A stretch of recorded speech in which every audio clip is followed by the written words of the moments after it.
And welcome back, everyone. Welcome back to another week, another edition of the WardiTV Monday number 7, your weekly dose of Korean/European/Open StarCraft. I'm Coach Live VIP. With me, I'm joined by these amazing players, by the people in the chat, and by my plushies as well. Bienvenidos, welcome everyone, welcome. Exclamation mark B in the chat. The bracket, of course, is live. The bracket is stacked, and there are many high-profile matches happening in the first round. We had to make the difficult decision of picking only one. So many good matches, so many good best of threes, and we're jumping into our first best of three of the... there we go. There was no production tab, and I was concerned, of the evening. And spawning in the bottom right-hand corner of Golden Aura, we have the South Korean Protoss player, the Blue Protoss representing Blacklist International. It is Creator. And spawning in the top left-hand corner, we have the French Zerg player, the Green Zerg, going for a proxy hatch across the map. Representing Berserker Esports, it is Matt. Matt sending out another drone to make it look like he's expanding, making it look like he's taking the third expansion, the Unnatural Natural. Alas, Creator is in the dark. Creator, he has not checked the main base, he has not confirmed, and now he's going to be checking the third base location. Confirms there is no third, there is no hatchery. Now he has to double back. Oh, and once again, we do see Matt faking an expansion here with another drone, keeping Creator in the dark, when really... he's going for the spine rush. He's going for the spine call as the hatchery is about to finish, and we're jumping into a very fast game. Before I forget, my apologies, everything's popping off real quick. Predictions in the chat are now open. Place your bets while you can, because we are jumping in, and now we have confirmed the proxy. Creator is aware, he does throw down the cyber core. Zeld is on the way. Drones are amassing to throw down those spine crawlers, but Creator, he needs a little bit more time. Does need a little bit more time to really get this underway. Alas, a third probe has arrived. Zealot is going to be coming out. Was chronoed. Meanwhile, across the map, Lings are going to be flooding. Zealot has arrived. Here come those spine crawlers, but with the help of the Zealot, these spine crawlers may not even finish. I say that, but actually, Creator, there we go, does start redirecting, does head towards the spine. First spine crawler is going to be cancelled. Ooh, is cancelled in time. We have a backup spine crawler on the way. Alas, going to be cancelled as well. Once again, thankfully, no kills. The drones have survived. A couple links slipped into the main. Another spine crawler in production. Again, Matt, he's just trying to buy time here for his spine crawlers. But they're not going to finish. Oh, no! Oh, that's a kill, not a cancel. Lings have arrived, but it's a little bit too late. The spine crawler was already denied. Can we get us around? The Queen has arrived as well. Not bad. The first Zealot, it looks like it can be focused down. Oh, just barely. He gets one, he gets two. Both Zealots. Not bad. Both Zealots get picked up. Spine crawler is on the way. Queen has arrived. He's going for the shield battery. But we're running out of links.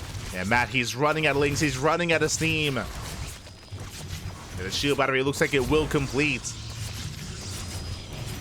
Or will it? It's still going to be close. Lings, they barely do not get in. Yeah, Creator, he does re-wall. Just try to focus down that shield battery. Alas, the wall is up. Second Adept has arrived. Spine crawler does morph in. Behind this, Matt, he's still flooding Lings. At least still trying to. Has that limited economy. Going for another spine.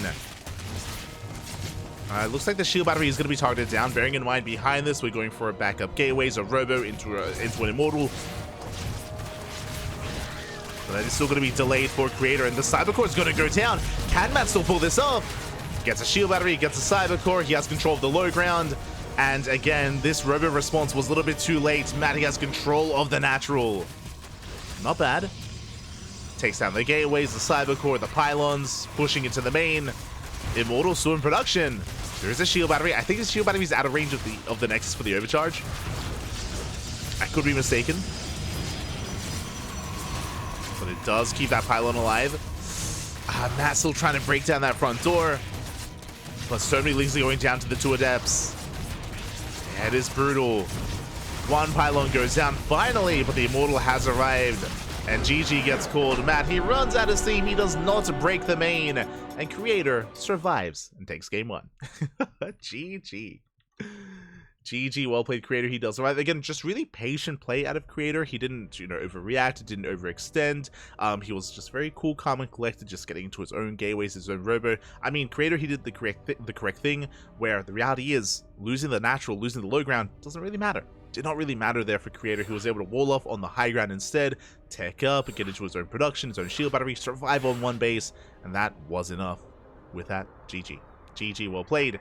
Creator does take a lead in the series, and we'll see if he can take the 2-0 or if Matt can bring it back. For those who are maybe unfamiliar, Matt, he is GM over in the European scene, over in the European region. But more of an up-and-coming player, more of a semi-pro, if you will. And it is going to be an uphill battle. It is an uphill battle. Creator is more of a, more of a namestay here. He's a little bit more iconic of a player, has a history behind him. More established, that's the word I was looking for. He's more of an established player, more of an established pro. We'll see if Matt can cause the upset. It was last week that Matt actually redeemed a replay cast, and we did actually cast Matt do that very same build and actually catch Trap with his pants down. He did defeat Trap with that build, alas, unable to do the same to Creator, and now we find ourselves in Game 2. And spawning in the top right-hand corner of Alkyone, we have our South Korean Protoss player, the Blue Protoss, representing Blacklist International. It is Creator. And spawning in the bottom left-hand corner, we have his opponents. We have the French Zerg player, the Red Zerg, representing Berserker Esports. It is Matt. Here we go. As this time, Matt, he is not sending out his drone across the map. This time he's not looking at proxy. This time he's going for a much more standard opener. It makes sense. Game 1, you cheese it up, and if it works, it's amazing. If not, well, I mean, we can fall back on a more standard game. On Alkyone, it makes sense as well. More of a Mac-oriented game, a much more defendable third base, fourth as well. As the hatchery has been taken, Creator is not really one to be too risky either here, so we should be seeing a standard opener from both sides and settling in. Matt doesn't take the chance to go for the gold, does leave it alone, just going for the standard expansion. Again, rushing into the gold base can be quite risky here against some of these Korean Protosses, just because they are so used to dealing with it and so quick to respond with forges and with cannons. And now, just settling in. Hatch gas pull. Getting into our gas mining, into our link speed, into our drones, into our third base. Likewise, Creator going for the gate expand, into Cybercore, going for his tech of choice. Now, Creator, he does typically thrive in a more standard game setup. We have seen Creator go for these, more aggressive like 3-base plays, even 3-base all-ins at times. But when I think of Creator and when I think of the Korean Protoss players, and when I think of like how chaotic they can be, I feel like Creator, he's less of that. He's not like your hero or your classic or even Trap as well. Creator, he's a little bit more macro-oriented. I used to kind of like relate him or even compare him a little bit more to Showtime in Europe. Not quite at that level, not quite that extreme, but the closest you get in Korea. Like compared to everyone else, compared to your heroes, your classics, your nightmares, Creator, he's like the most macro you really get. And even then, Creator is still really stylistic, does very often go for like these more Martial Archon Immortal-based compositions. We'll see what he goes for this time. I'll be honest, I haven't casted Creator in a month, in like over a month. It's been a while. Creator, he has been taking a break. Of course, recently he was posting that he was out traveling. He was climbing a mountain 2 weeks in a row or 3 weeks in a row. For those who do not follow Creator and Beyond on Instagram and on Twitter, they did actually post, it was a couple of weeks ago when they first went mountain climbing, and they did the same this weekend as well. They're touching mountains, Pappy. They're crazy. It's always really cool to see when some of these players, when, obviously they're good friends and when they interact outside of just the game. So Creator and Beyond just out there, in the wilderness, finding enlightenment. The altitude that is the Korean mountains, as we do. Ooh, shade into the natural base. 2 drones go down. Good start for Creator. It does get away. But again, it does feel like Creator, he's just been spending some time, outside of the game, chilling, just having a break during the off-season. Now is returning, and I'm excited to see how Creator is looking nowadays. I feel like I haven't been able to cast enough of Creator as of late. I've been craving it. Now we're back. Meanwhile, the initial depth harass got 2 drones, now pushing towards the natural. Likewise, Oracle's here to support as well. So far, Matt doesn't lose anything yet. Didn't have any workers here at the natural mineral line. Queen's going to be zoning that Oracle away. Link's massing as well. And Creator, he should evacuate, should get out. Does shade away. Behind this mass, still just droning up. saturating. We have a Spore in the main, we have a Spore here at third base location. So far, so good with the Queen defense. Likewise, Creator expands as well, going for his third base, triple Oracle, into a third, into a Twilight Council. Now, this is a Twilight Council without a Forge, so I'm curious as to what Creator's going for here. This could be for Blink, for a bit of a more old-school 8-gate Blink all-in. This could be for Charge instead, rushing to a Temple Archives and going into Archon production. I'm curious where this takes us. Could even be Glaives, I guess, but I feel like for Glaives, you usually go for an earlier Twilight Council. Yeah, it's gonna be Blink. Blink, Gateway Explosion, no Forge. This feels quite aggressive. Meanwhile, double Oracle into the main. Gets one, gets two. Two drones go down. Thankfully, Matt is getting a safety Roach Warren. That was thrown down around the 440-ish mark. So Roach Warren has been placed, so he will have Ling Roach to defend. And really, I'm keeping my eyes open for a Gateway Explosion from Creator. If he doesn't take gases at the third, if he doesn't get a fourth base, if he goes up to 7 gates, then 3 base all-in is on the horizon here for Creator.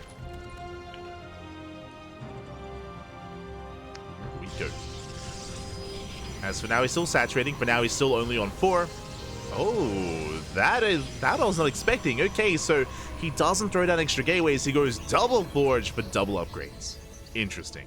This should be leading into a very gateway-centric composition, so Blink into Charge, into Immortals and Archons, should be, just because upgrades do impact that kind of army a little bit more so than others. Let up say Threaten the Shade. But yeah, this is a lot more unique, and I said before that, again, Creator, it can be quite stylistic in a lot of these matchups. Very prone to playing Storm against Terran, and even here, going double upgrade, which is not seen too often at all. Double Forge even. Meanwhile, Matt going for a much faster Infestation Pit. Building up with Ling Roach. The initial army has arrived. Blink is done a little bit earlier. Blink has completed. Does catch a Queen! High Engine Queen as well. Very nice pickup. One Queen goes down. Creep Tumors as well. Matt, barely any creep here outside of the third. Stasis traps being set up. Matt coming in for the surround. No, the stasis! The stasis pops off, and Creator, he does hold his own. He does hold the line. Picking up some roaches, very efficient trades. Blinks away, doesn't lose the Stalker yet. Very nice control, and there's more stasis behind this. Are more stasis traps. They don't get baited out. Catching another Queen. Getting on top of the Lings. Matt doesn't quite get it. The Stalker survives, the red HP Stalker, somehow. Wait, have 0? Okay, 2. 2 Stalkers have gone down. Only 2. Meanwhile, Creator's still pushing in, and bearing in mind this is not an all-in. He is reinforcing from across the map, but he's expanding behind this. Taking a 4th base. Taking up. And GG gets called. The pressure is just too much. And Creator, he will take the series 2-0. GG.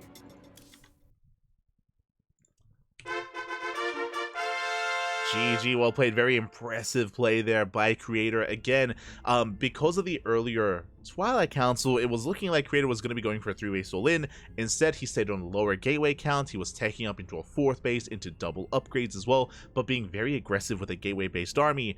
And we saw with the control of Creator, even though he wasn't necessarily all-in, he was still doing so much and trading so well with the army of Matt. The stasis traps were brutal, the control of the blinks were insane, and Creator was just so efficient with that army, and eventually snowballed out of control. GG. GG, well played. Very impressive stuff there by Creator.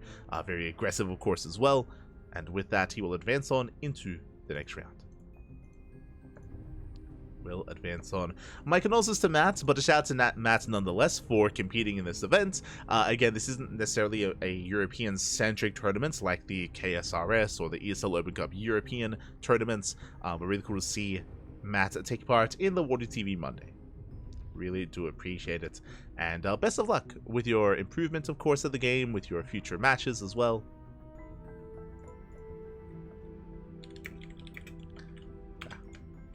GG, well played. Oh, and I have to be careful not to be left behind. I was a little bit late to respond, a little bit late to react. Wow, no, we're heading over. My apologies, but Creator, he advanced on to the next round to face off against Trap, and they are already on the Korean server. Hopefully they haven't started their game. Hopefully... Okay.